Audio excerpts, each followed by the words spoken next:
Cette vidéo est une introduction sur le développement d'une application web pour afficher des valeurs d'un capteur dans une page web.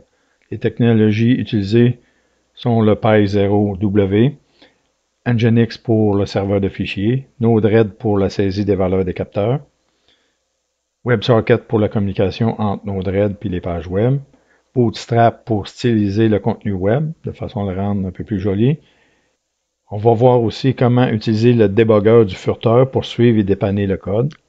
Et ensuite, pour modifier l'application, on va voir comment utiliser un éditeur de texte et un client FTP.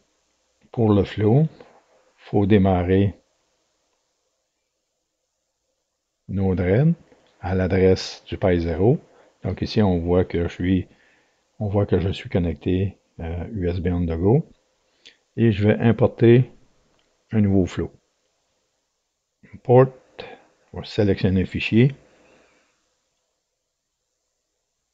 Et je veux aller dans la semaine 11, celui-là ici. Open, current flow, new flow, import. Import a copy. OK. Donc, si on va voir maintenant, c'est ici. Oups. C'est ça, je fais un deploy. Si on regarde ici, vous allez avoir des informations concernant ce flow-là. Ensuite, c'est pour tester les WebSockets. Donc ici, j'ai un WebSocket qui envoie des informations dans la page web. Et la page web, le script de la page web peut envoyer des informations ici qui vont être affichées dans le debug. Donc, premièrement, on peut effacer ça. On voit ici que les autres flows sont désactivés. Il y a seulement celui-là qui est activé ici. Et on a un timestamp ici qui envoie des mesures BME à toutes les 5 secondes environ. Fin d'importation du script.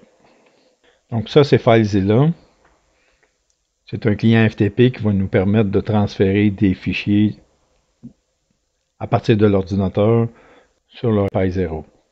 Selon la configuration qu'on a faite dans Nginx, les fichiers doivent être dans un répertoire www. Donc ici, sur le PC, j'ai des fichiers. Donc ça, c'est le contenu de www.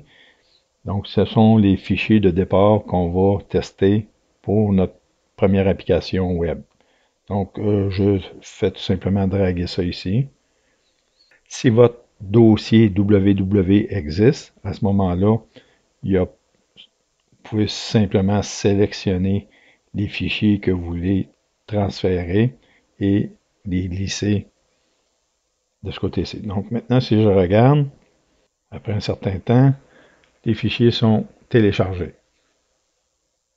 Donc c'est le moyen d'uploader, si vous voulez, des fichiers à partir d'un PC dans le serveur de fichiers Nginx situé dans www.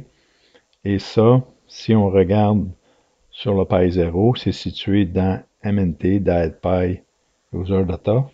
Donc si je fais un ls de ça, on a www qui a été créé.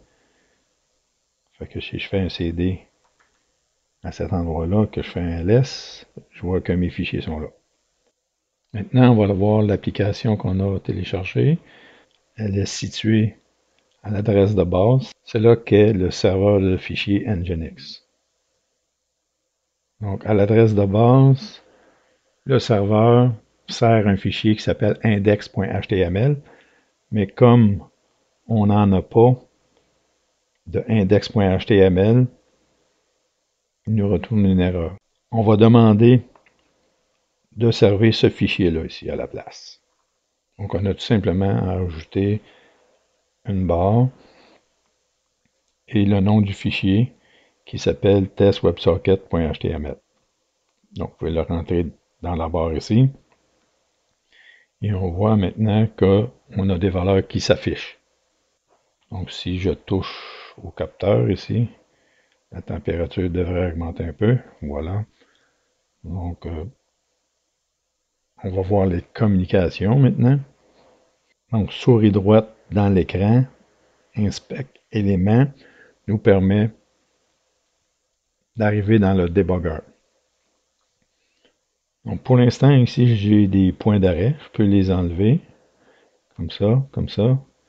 Donc, au niveau du réseau, ici, on s'assure que Disable Cache est là, de façon à ce que si on fait des modifications, il va aller chercher le fichier modifié plutôt que garder celui qui est en cache.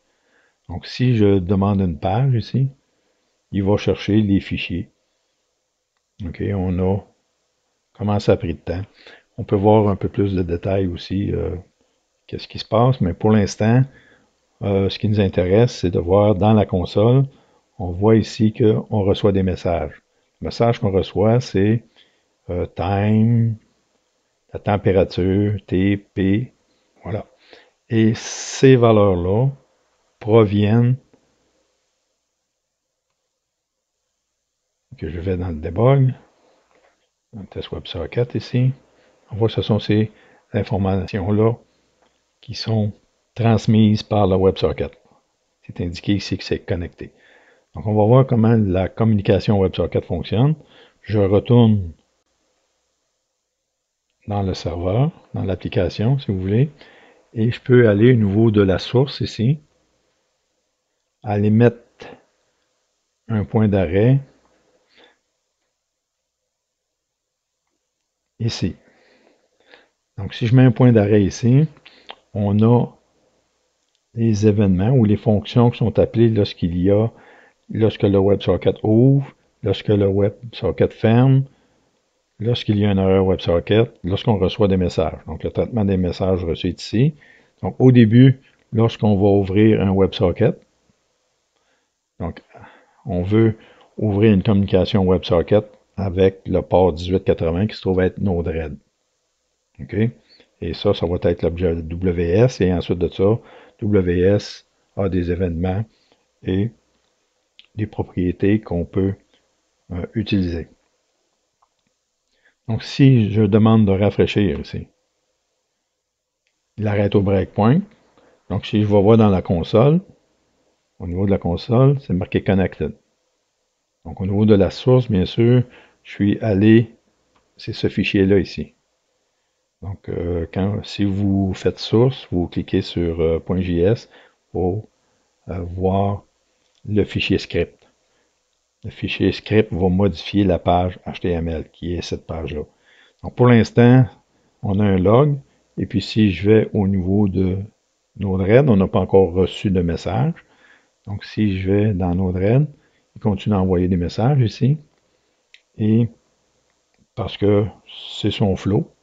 Donc, si je l'efface et que je m'en viens dans le WebSocket et que je fais un step, il vient d'envoyer le WebSocket. Si je retourne dans Node-RED, le message ici, celui-là, ça a été reçu par WebSocket. Donc, le message, c'est bonjour de test WebSocket. Donc, si je retourne dans le script, c'est bien ça ici. Si on change le texte ici, le texte qui va être reçu dans Node-RED va être modifié. Donc, on peut envoyer du texte, on peut envoyer des commandes, etc. Donc, je vais mettre aussi un breakpoint sur la réception d'un WebSocket. Donc, si je fais ça et que j'active le débugger, il vient d'arrêter ici. Et présentement, si je vais dans la console, il n'y a rien dans la console. Si je reviens dans la source et je fais un step, il va appeler la fonction log. La fonction log, c'est tout simplement, il va afficher le message. Donc ici, si je continue, je vais voir dans la console, c'est le message qu'on a reçu de Node-RED. Je reviens en source et ce message-là, si c'est une chaîne, une string, il va le traiter. Donc, il va transformer la chaîne en un objet JSON. Donc ici, c'est le nom qu'on a donné. Et puis, maintenant, dans la chaîne JSON qu'on pouvait voir ici, là, on peut aussi s'en aller là-dessus. On voit qu'on a H qui vaut 41, P 992 et T 25. Donc à partir de là, on a les clés H, P, T et on a les valeurs qui sont de l'autre côté. Donc on peut recevoir, on peut aller chercher la valeur de T et la mettre dans la page web. Donc on a un élément ici. Pour savoir les éléments, on peut regarder les éléments et on a bien sûr l'entête, on y reviendra, et on a le body. Donc le body, on a un contenu, ça c'est l'entête, ça c'est les lignes.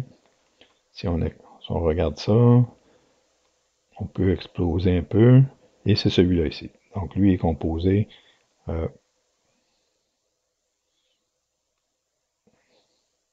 d'une entête, et puis du body, puis on a un identifiant ici qui s'appelle température. Okay? Et puis cet identifiant-là, on a un texte qui est de dimension H1 et c'est ça qu'on va aller modifier. Donc, si on revient dans la source et que je fais un pas, vous voyez, il l'a modifié. Donc, il a modifié cet élément-là ici à l'intérieur avec la dimension H1. Donc, si on continue par la suite, il y a l'autre élément et l'autre élément. Et ensuite, ça va être l'élément du temps qui est dans le haut de la page. Lui, il nous empêche de voir. Là. Je continue. Donc maintenant, je vais lui demander de continuer tout le temps. Je vais enlever les breakpoints. Voilà, on a eu le temps aussi. Donc en résumé, si on regarde la page web, au début de la page web, HTML, on a une en-tête, on a le titre qui va apparaître ici, WebSocket. On peut aussi mettre un icône qu'on peut changer. Ensuite, on lui dit d'utiliser le fichier bootstrap.css et le fichier testwebsocket.js qui est le JavaScript. Il va charger ça. Ensuite, il va construire sa page qui est vide à l'écran, comme on a vu. Et en dernier, il va appeler le script setupWebSocket qui se trouve être ici. Et c'est ici qu'en fin de compte, qui va démarrer la communication WebSocket. Il va envoyer un message dans Node-RED. Et ensuite, Node-RED envoie des messages qui sont traités pour modifier la page web. Si on veut modifier les fichiers du site web, on peut le faire à partir d'un éditeur de fichiers. Donc, ce sont des fichiers texte. Ici, j'ai tout simplement ouvert les deux fichiers dans Notepad++. Ça aurait pu être VS Code. Mais ici, en plus, au niveau du plugin, j'ai un plugin qui s'appelle NPP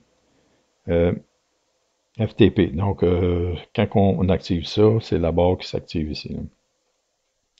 Donc, si je regarde ça, c'est tout simplement, ça va nous permettre de me connecter DietPy au niveau de la configuration. Si on regarde la configuration, c'est le DietPy. Donc, le mot de passe, c'est DietPy et l'usager, c'est DietPy. Si on regarde dans les profils, on peut se créer un profil.